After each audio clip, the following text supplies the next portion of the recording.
नमस्कार दोस्तों, आपका स्वागत है मेरे YouTube चैनल में। आज हम पढ़ेंगे वास्तविक संख्याएं। इससे पहले के 2 लेक्चर्स में हमने पढ़ा था वास्तविक संख्याओं से पहले संख्याएं क्या होती हैं और बेसिक चीज़ें पढ़ी थी।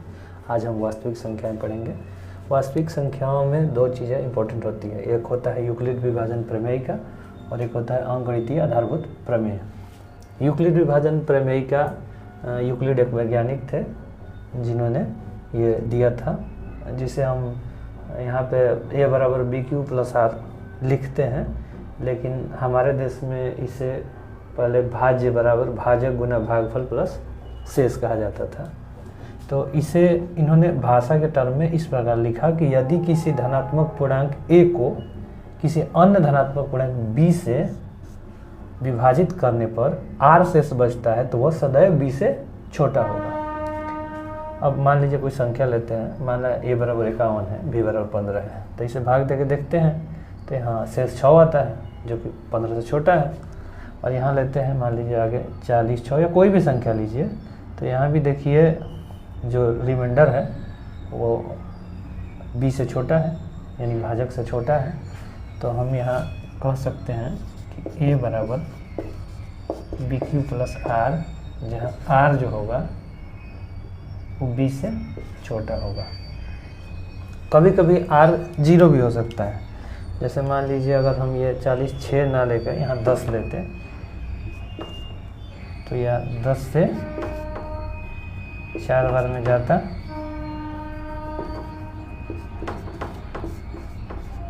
तो ये क्या हो जाता, r 0 हो जाता। तो r 0 भी हो सकता है, 0 से बड़ा भी हो सकता है, लेकिन हमेशा b से छोटा होगा। यही है यूक्लिड विभाजन एल्गोरिदम। इसको आप कह सकते हैं कि भाज्य बराबर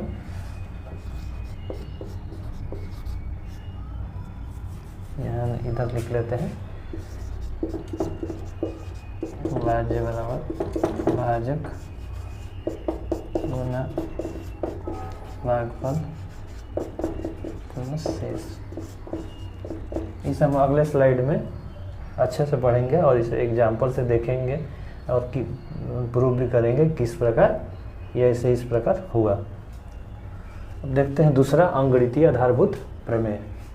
इसे आप कह सकते हैं इस प्रकार लैंग्वेज में, प्रत्येक भाज्य संख्या को, इसे गॉस नामक गणितज्ञ थे जो न्यूटन की तरह ही दुनिया के 3 सबसे बड़े गणितज्ञों में शामिल थे। प्रत्येक भाज्य संख्या को अभाज्य संख्याओं के गुणनफल के रूप में लिखा जा सकता है। यहाँ पे उन्होंने एक शब्द बोला है अद्वितीय अभाज्य संख्या। तो अद्वितीय ही होंगी जो भी हम लिखेंगे, अब एक ही अभाज्य संख्याओं को बार बार तो नहीं लिखेंगे। तो प्रत्येक भाज्य संख्या को अभाज्य संख्याओं के गुणनफल के रूप में लिखा जा सकता है। जैसे हम यहाँ लिखे हैं 18 को 2 गुना 3 गुना 3, तो इसे आप इस थ्योरम के हिसाब से इस प्रकार लिख सकते हैं 3 के पावर 2, और इसे आप लिख सकते हैं 2 के पावर 2 गुना 7। यहाँ 30 है, 2 गुना 3 गुना 5। यहाँ एक नोट करने वाली बात यह है कि अभाज्य संख्या के गुणनफल को हमेशा आरोही क्रम में, बढ़ते क्रम में ही लिखा जाता है, क्योंकि अगर इस प्रकार नहीं लिखेंगे, जैसे ये भी लिखेंगे तो वही बात है, लेकिन अगर गुणनखंड में बहुत सारी संख्याएं हो तो कन्फ्यूजन हो सकता है देखने में, गिनने में। इसीलिए इसी प्रकार लिखते हैं कि जैसे मान लीजिए यहाँ 2 अगर 8 बार आता है तो हम 2 के पावर 8 लिख देंगे, अब खोजना नहीं पड़ेगा इधर उधर कि 2 किधर है, 3 किधर है, 5 किधर है। इसीलिए हम एक क्रम में ही लिखते हैं और इसका कोई खास औचित्य नहीं है। इसका इस्तेमाल हमें HCF एलसीएम निकालने में करते हैं, यूक्लिड विभाजन प्रमेय का, जो कि आगे हम पढ़ेंगे भी। और अंकगणितीय आधारभूत प्रमेय का इस्तेमाल 2-3 जगह करते हैं। एक तो करते हैं हम इसका इस्तेमाल √2 √3 जो है उसको अपरिमेय साबित करने में। दूसरा हम इस्तेमाल करते हैं इसको अगर कोई संख्या हो, जैसे हो गया 5/12, तो इसको निकालने में कि ये संख्या अशांत होगा ये दशमलव के बाद, इसको निकालने के लिए भी इसका प्रयोग किया जाता है। और इसके प्रयोग से भी हम HCF और LCM निकालते हैं। जैसे इसमें क्या है कि हम भाग देकर HCF LCM निकालते हैं, लेकिन अगर इसका प्रयोग किया जाए तो डायरेक्ट निकाल सकते हैं आप पावर को देखकर, कि अगर अधिक पावर वाला लेंगे तो एलसीएम होगा। देखते हैं यूक्लिड विभाजन प्रमेय का। ए बराबर बी क्यू प्लस आर, ये आपको प्रूफ करके आएगा, जो हम देखेंगे कैसे आया है। यानी इसको कह सकते हैं भाज्य बराबर भाजक गुना भागफल प्लस शेष। जैसे हम बनाते हैं किसी चीज़ को भागा करते हैं तो कोई संख्या लेते हैं, किसी और संख्या से भागा करते हैं। मान लीजिए बी से हमने ए में भाग किया तो उसमें क्यू बार में कटा और आर इसका शेष बचा, तो हम इसे कह सकते हैं कि ए बराबर बी और क्यू का गुणनफल और आर, क्योंकि हमने बी से क्यू बार भागा दिया है, क्यू बार में आया है तो आर बचा है। जैसे मान लीजिए कोई संख्या है 25, हम इसको भागा देते हैं 4 से, तो 4 से 6 बार में जाएगा और 1 बचेगा। तो हम इसको इस प्रकार लिख सकते हैं कि 25 बराबर 4 गुना 6 या प्लस 1। तो यही होगा ए यानी कि 25 बराबर बी इंटू क्यू यानी कि 4 गुना 6 और प्लस आर यानी प्लस 1। तो इस प्रकार आप समझ सकते हैं। अब भागफल को अंग्रेजी में कोशिएंट कहते हैं और शेष को रिमाइंडर कहते हैं, इसलिए इसको आर और क्यू लिखा जाता है। आगे हम देखते हैं, एक एग्जाम्पल देख लेते हैं जो कि परफेक्ट एग्जाम्पल है इसको समझने के लिए। एक बार क्या हुआ कि एक ऐसी आलसी व्यक्ति था, दुकानदार के पास गया जो अंडे बेच रहा था। उसने अंडे उठाए और रोड पर फेंक के तोड़ दिए। तो दुकानदार गया पंचायत में, तो उसने कहा कि मेरे अंडे के पैसे दो। तो पंचायत ने कहा कि अच्छा बताओ कितने अंडे थे। तो उसने सीधे सीधे नहीं बताया, उसने पहेलियों में बताया कि 2-2 गिनने पर 1 बचेगा, अगर 3-3 गिनेंगे तो 2 बचेंगे, 4-4 गिनेंगे तो 3 बचेंगे, 5-5 गिनने पर 4 बचेंगे, 6-6 गिनने पर 5 बचेंगे, 7-7 गिनने पर कुछ नहीं बचेगा, और मेरी टोकरी में 150 से अधिक अंडे नहीं आ सकते हैं। अंडों की संख्या क्या है? तो यहाँ स्पष्ट दिख रहा है कि यहाँ अंडे 150 से अधिक तो हो नहीं सकते हैं। तो मान लीजिए अंडा की संख्या ए है, तो ए जो है 150 से कम होगा या 150 के बराबर भी हो सकता है, इससे ज़्यादा तो नहीं हो सकता है। अगर ये तो सवाल है, अगर ऐसे कोई कहेगा कि इस प्रकार पहेली में बताएगा तो वैसे भी उसको कुछ मिलना नहीं है, बल्कि मार ही पड़ेगी। लेकिन सवाल है तो देखते हैं। तो यहाँ ए बराबर, पहले हम उल्टी शुरू करते हैं, उल्टी गिनती शुरू करते हैं लास्ट से। जैसे यहाँ बोला कि 7-7 गिनने पर कुछ नहीं बचेगा, तो देखते हैं 7-7 गिन के। तो 7 गुना p प्लस 0 ए बराबर, इस प्रकार से हम इसका उपयोग करके देख रहे हैं। अगर ये सेटिस्फाई करता है तो हमारा इक्वेशन सही है। तो ए बराबर बी क्यू प्लस आर, तो उसी क्योंकि हम लोग पर देख चुके हैं कि अंडों की संख्या ए है और ए जो है 150 से कम या बराबर होती है। तो हम अगर 7 से भाग देते हैं, 7-7 गिनने पर कुछ नहीं बचेगा, हम उल्टा ही शुरू करते हैं। तो 7 से भाग देते हैं, p बार में जाता है, 0 बचता है। यहाँ एक p जो है प्रकृत संख्या, यानी कि 1 2 3 4 5 या वैसे ही संख्या है। p मतलब 0 नहीं है और या कोई भी परिमेय संख्या नहीं है। q बार में कटता है 6 से मान लीजिए, और 5 से बचता है।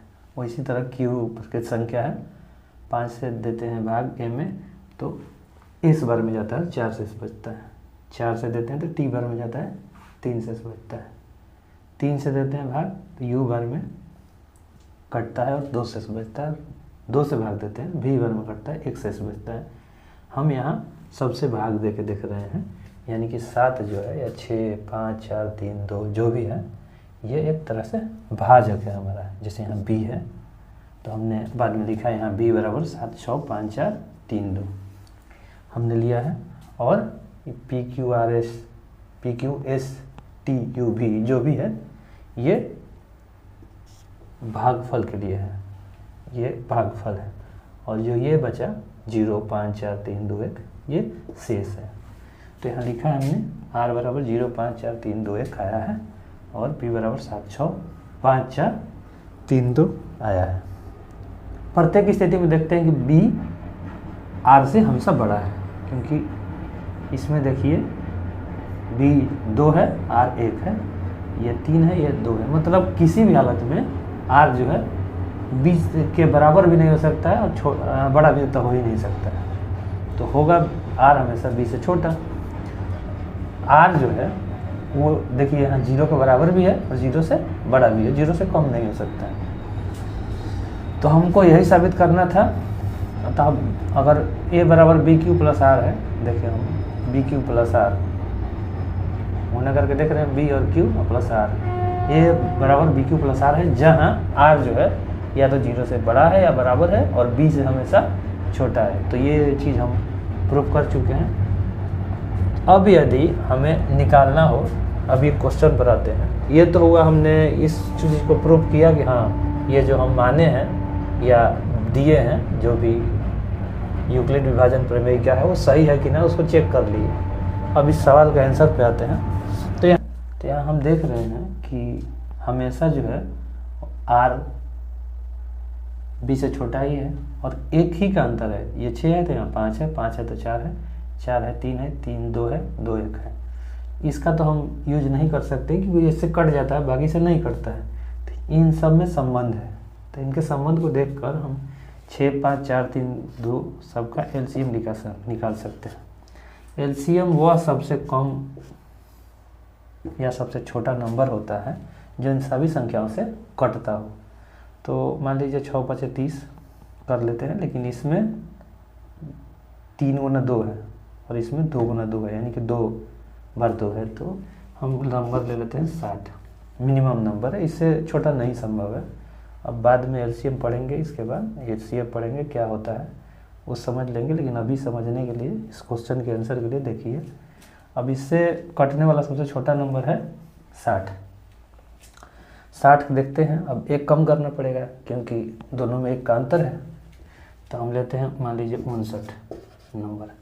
तो 59 तो कटेगा नहीं 7 से, 7 से कटना चाहिए, एक और कंडीशन है। तो ये तो नहीं कटेगा। तो हम देखते हैं इसका मल्टीपल देख सकते हैं। तो 60 का मल्टीपल है 120, 180।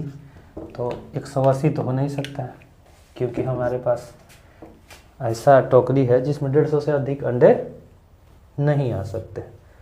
तो जब नहीं आ सकते हैं तो हमारे पास अब 59 हो नहीं रहा था, 120 ही बचा। ट्राई करके देखते हैं, इससे एक कम कितना होगा 119। 119 7 से कट रहा है, सब करके देखते हैं। 2 से कटाइए 1 बचेगा, 3 से कटाइए तो भी यहाँ से देखते हैं 9 2 11, मतलब 9 आना चाहिए था 3 से कटने के लिए, तो 2 बच रहा है।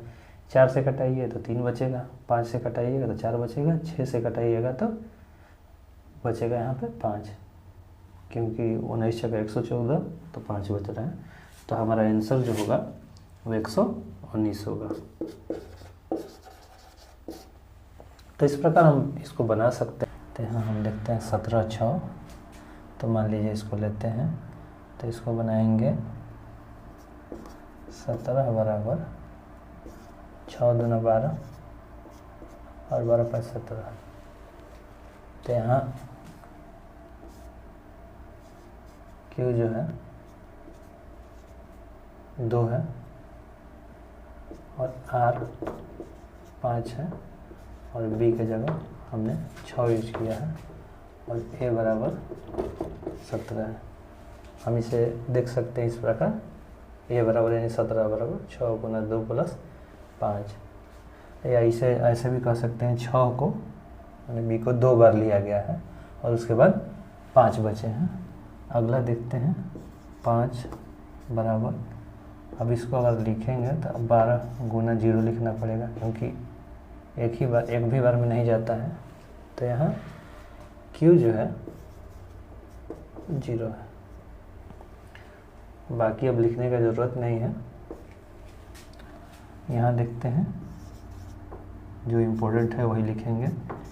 4 से 5 बार में जाएगा 0, तो यहाँ R 0 है। वहाँ देखते हैं 10 बराबर 3 से 3 बार में जाएगा, 3 का 9 और 1 10। तो ये इससे हमको ये समझ में आता है कि ये जो है लंबी विभाजन का तरीका हम लोग लेते हैं जिसमें भाग होता है, जैसे कि 17 है इस तरह 6 दूना 12। तो ये वही तरीका है, बस इसे इस प्रकार लिखा गया है, फार्मूला की तरह लिखा गया है, बाकी ये वही है, इसमें कुछ भी अलग नहीं है। तो इसमें भी देखते हैं, इसमें r बराबर 1 आ रहा है। तो इसको लिखना इम्पोर्टेंट नहीं, हमने ये इम्पोर्टेंट चीज़ें इसलिए लिखा है क्योंकि आपको ये समझ में आया कि q और r दोनों जीरो हो सकते हैं, q भी जीरो हो सकता है। अब अगला देखते हैं, इसके बाद वाला है 4, तो 19 गुना 0 प्लस 4, तो यहाँ भी q 0 है। अगला देखते हैं 81 बराबर 3 गुना 27 पर में कटेगा 27 3 81 प्लस 0, तो यहाँ r 0 है।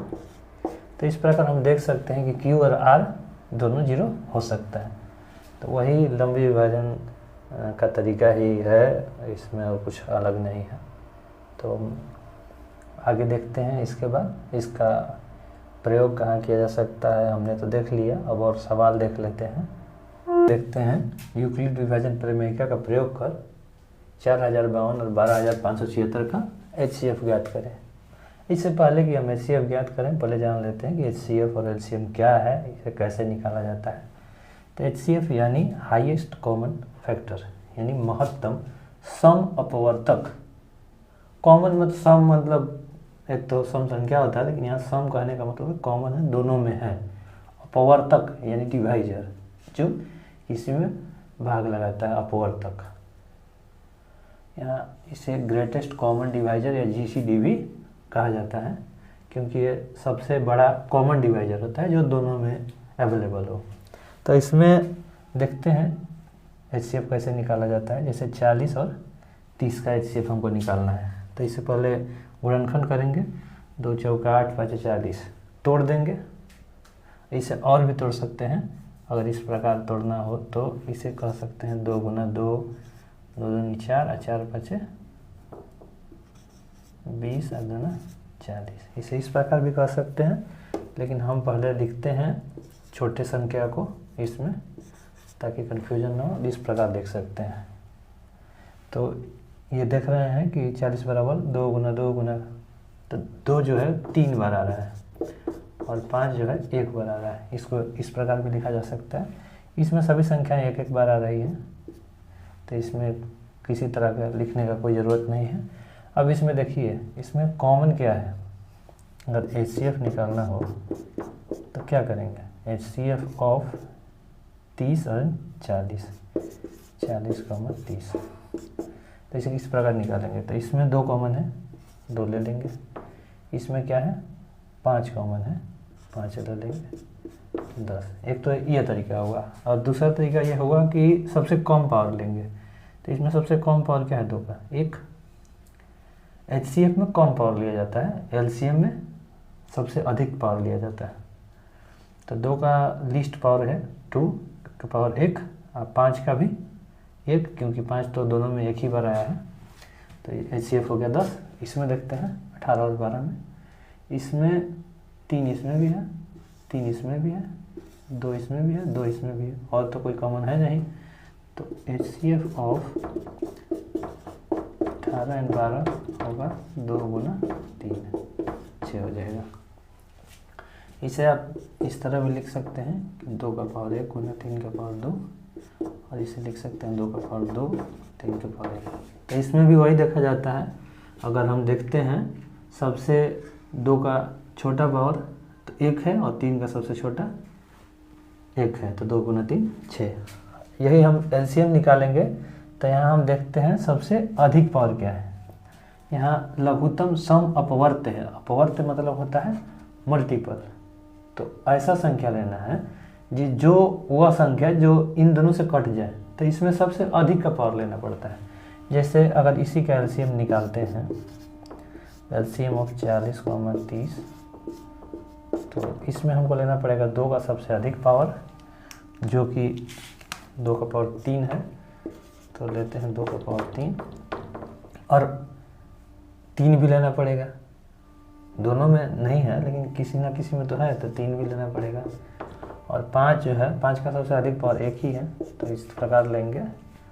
2 का पावर 3 हो जाएगा 8, 8 3 24 5 120। तो आप यहाँ देख सकते हैं कि 40 से भी 120 कट जाता है और 30 से भी कट जाता है। तो यहाँ मल्टीप्लायर है, इससे का मल्टीपल। तो ऐसा संख्या जिससे जो संख्या दोनों से कट जाए वैसा लेना है, वो सबसे छोटा लेना है। तो एलसीएम इस प्रकार है, मतलब इसका मतलब ये नहीं कि सबसे छोटा पावर लेना है। अगर इसका भी देखते हैं 18 और 12 का एलसीएम लेते हैं तो इसमें भी देखेंगे तो 2 का सबसे हाईएस्ट पावर है 2 का पावर 2 और 3 का सबसे हाईएस्ट पावर है 3 का पावर 2, और तो कोई है नहीं। तो इसमें 4 गुना 9 36। तो ये भी देखिए 18 से भी कट जाता है और 12 से भी कट जाता है। तो हम लोगों ने लगभग एचसीएफ और एलसीएम को समझ लिया। अब हम देखते हैं यूक्लिड विभाजन के प्रयोग करके इस क्वेश्चन को कैसे बनाएंगे। तो इसे मिटाते हैं।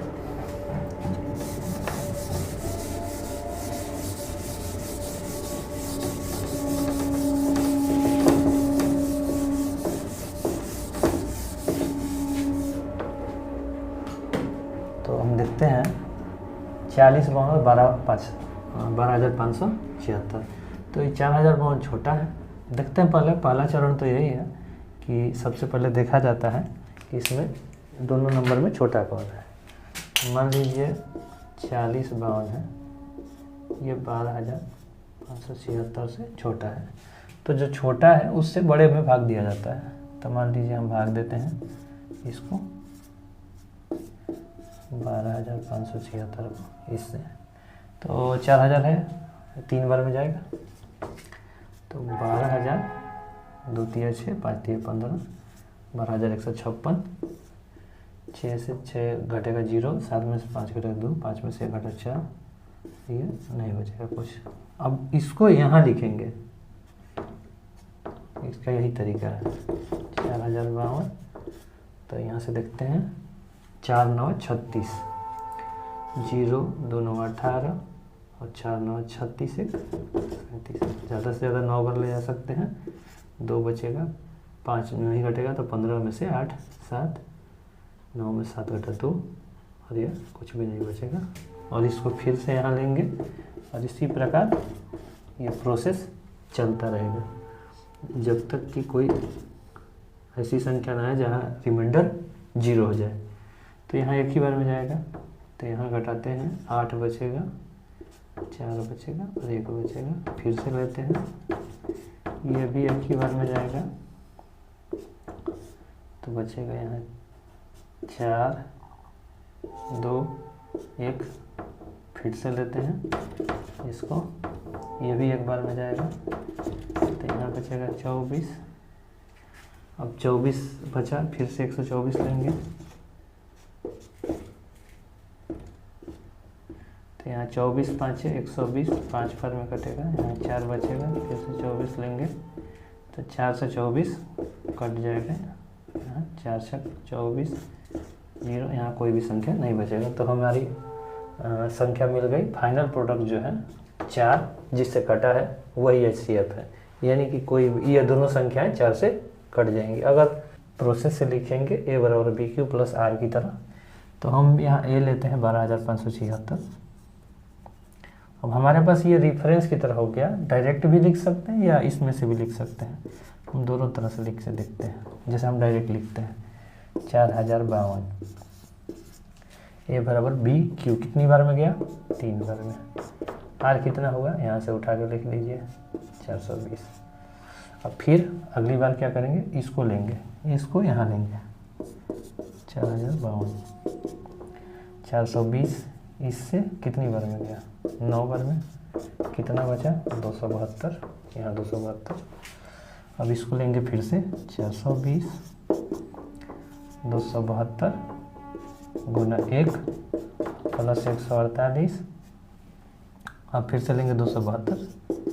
अब 272 से भाग देंगे 148 में 272 से भाग देंगे तो 148 गुना 1 प्लस 124 लेंगे। यहाँ 148 124 गुना 1 प्लस 24, फिर यहाँ लेंगे 124 24 गुना 5 प्लस 4। जब तक यहाँ R 0 नहीं हो जाता है तब तक लिखते जाएंगे।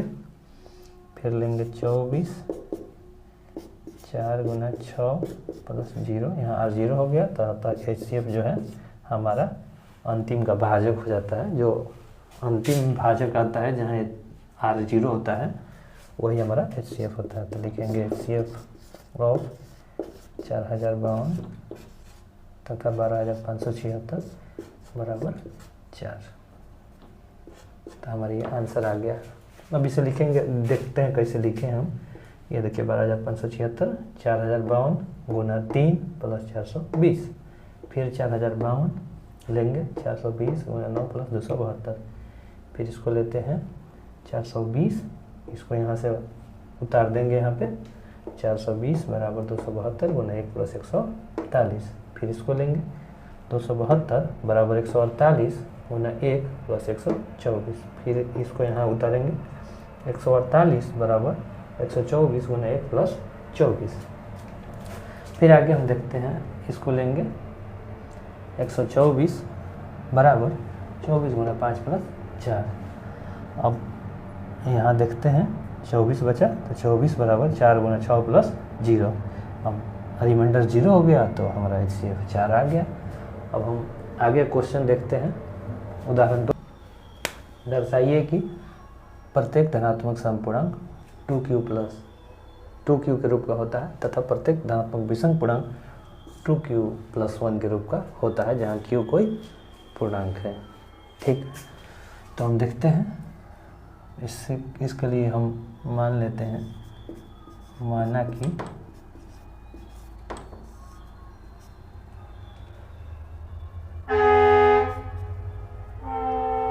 b बराबर 2 ले लेते हैं।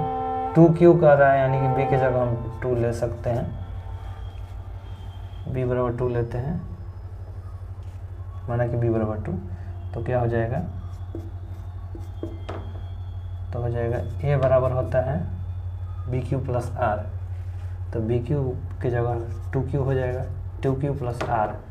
अब R का मान यहाँ क्या होगा, जैसे लेते हैं मान लीजिए b बराबर 2, तो a बराबर हो जाएगा 2Q प्लस R। तो यहाँ R होगा 0 से बड़ा या b से छोटा यानी कि 2 से छोटा, तो R का मान क्या हो जाएगा, R बराबर हो जाएगा 2 से छोटा होगा यानी कि 1, और 0 के बराबर भी हो सकता है, 0 और 1 होगा, यही होगा।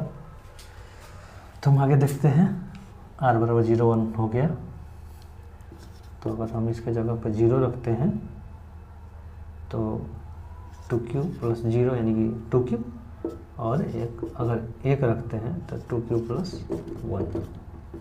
तो हम ये जानते हैं कि 2 से अगर किसी भी संख्या में q पूर्णांक है तो किसी भी पूर्णांक में अगर 2 से गुणा हो तो वो सम संख्या होता है। लिख देते हैं इसको, हम जानते हैं कि 2q सम पूर्णांक है।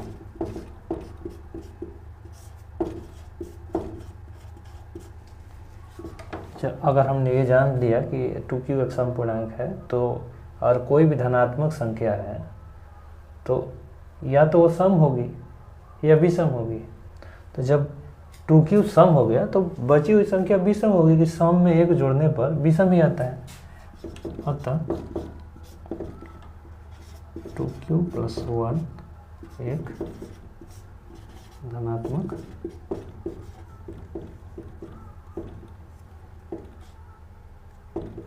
एक विषम पूर्णांक है, आप लिख सकते हैं, क्योंकि धनात्मक तो वहाँ क्वेश्चन में है ही। धनात्मक विषम पूर्णांक 2q प्लस 1 के रूप में होता है, विषम पूर्णांक है। तो हमने दोनों चीज़ प्रूव कर लिया कि अगर कोई भी धनात्मक संख्या रहेगा तो या सम संख्या रहेगा तो 2q के रूप का होगा सम पूर्णांक, और विषम पूर्णांक रहेगा तो 2q प्लस 1 के रूप का होता है। तो हम ये चीज़ प्रूव कर चुके हैं। ये प्रूव करने वाला ही क्वेश्चन था, इसमें कोई आंसर नहीं लिखा जाएगा, तो आप इसे लिख सकते हैं तो प्रूव्ड। अगला भी इसी प्रकार का है, तो उदाहरण 3 देखते हैं। 3, दर्शाइए कि एक धनात्मक विषम पूर्णांक 4q प्लस 1 या 4q प्लस 3 के रूप का होता है जहाँ की वह पूर्णांक है। इसे भी उसी प्रकार प्रूव कर देंगे। माना कि b बराबर, यहाँ 4 है तो 4 लेते हैं, तो b बराबर 4 लेंगे तो क्या हो जाएगा, a बराबर 4q प्लस r जो है 0 से बड़ा होगा, और 4 b की जगह 4 है तो 4 ले लेंगे, तो ये हो जाएगा 4 से छोटा और 0 या 0 से बड़ा, तो इसलिए r बराबर हो जाएगा 0, 1, 2, 3, ये r के मान हो जाएंगे। तो हम देखते हैं, तो a बराबर हो जाएगा 4q, यहाँ r के जगह 0 रखेंगे, इसे को आप लिख सकते हैं कि यदि r बराबर 0, तो ये हो जाएगा यदि r बराबर 1, 1, 2, 3, चारों ले लेंगे पर इस एक एक करके, तो हो जाएगा 4q प्लस 1, 4q प्लस 2, ये बराबर 4q प्लस 3। आप एक एक करके भी रख सकते हैं कि यदि r बराबर 0 उसके बाद ये लिखेंगे, यदि r बराबर 1 इसको ये लिखेंगे, फिर यदि r बराबर 2 तो इसको लिखेंगे, फिर यदि r बराबर 3 तो इसको लिखेंगे।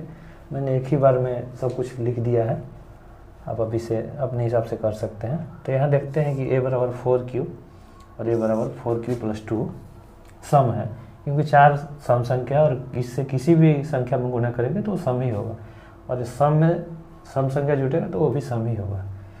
यहाँ 4q तथा 4q प्लस 2 सम पूर्णांक है, क्योंकि अभी हमने पढ़ा कि अगर कोई धनात्मक संख्या है, अगर वो पूर्णांक है तो या तो वो सम होगा या विषम होगा। तो हमने जान लिया कि 4q और 4q प्लस 2 सम है, तो बाकी बचा विषम होगा, क्योंकि ये दो ही पॉसिबल है।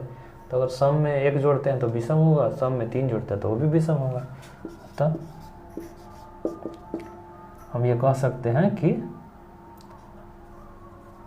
अतः हम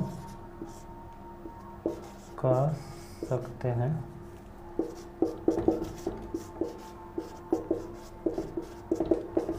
कि प्रत्येक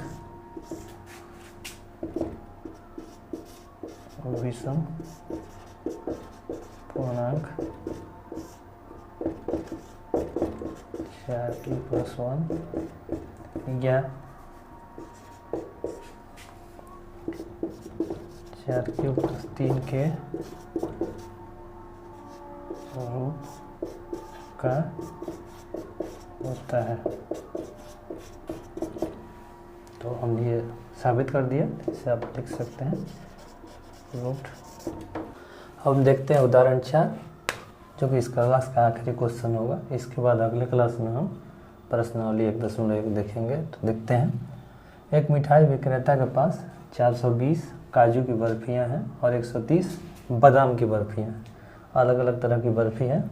वह उनकी ऐसी ढेरियाँ बनाना चाहती है कि प्रत्येक ढेरी में बर्फियों की संख्या समान रहे तथा ये ढेरियाँ बर्फ़ी की परात में न्यूनतम स्थान घेरे।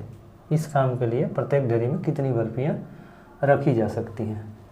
तो यहाँ न्यूनतम निकालना है। जब भी न्यूनतम स्थान घेरे या किसी भी तरह का चीज़ हो तो वहाँ HCF ही निकाला जाता है। लेकिन ये देख लेते हैं कि HCF क्यों निकाला जा रहा है, क्योंकि यहाँ प्रत्येक ढेरी में बर्फियों की संख्या समान रहे। यहाँ ये नहीं देखना है, अगर LCM निकालते हैं तो इन दोनों का गुणनफल आएगा जो कि बहुत बड़ा होगा। अब एक ही जगह तो रखना नहीं है। जहाँ प्रत्येक ढेरी में बर्फियों की संख्या समान रहने की बात कर रहा है, कोई भी मतलब अलग अलग ढेरी मतलब बहुत सारा ढेरी या बहुत सारा ग्रुप बनाने की बात हो और समान संख्या, तो वहाँ HCF ही निकाला जाता है, क्योंकि समान संख्याओं में बांटा जा सकता है डिवाइड करके। तो हम दोनों का HCF निकालते हैं। तो इस प्रश्न को निकालने के लिए हम इसको लिखेंगे, प्रत्येक ढेरी में कितनी बर्फियाँ रखी जा सकती हैं। ठीक, यहाँ तो ये नहीं, ढेरियों की संख्या नहीं पूछा है, प्रत्येक ढेरी में कितनी बर्फियाँ रखी जा सकती हैं।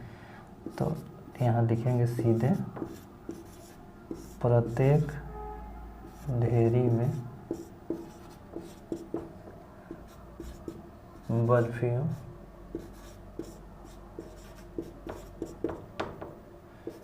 की संख्या बराबर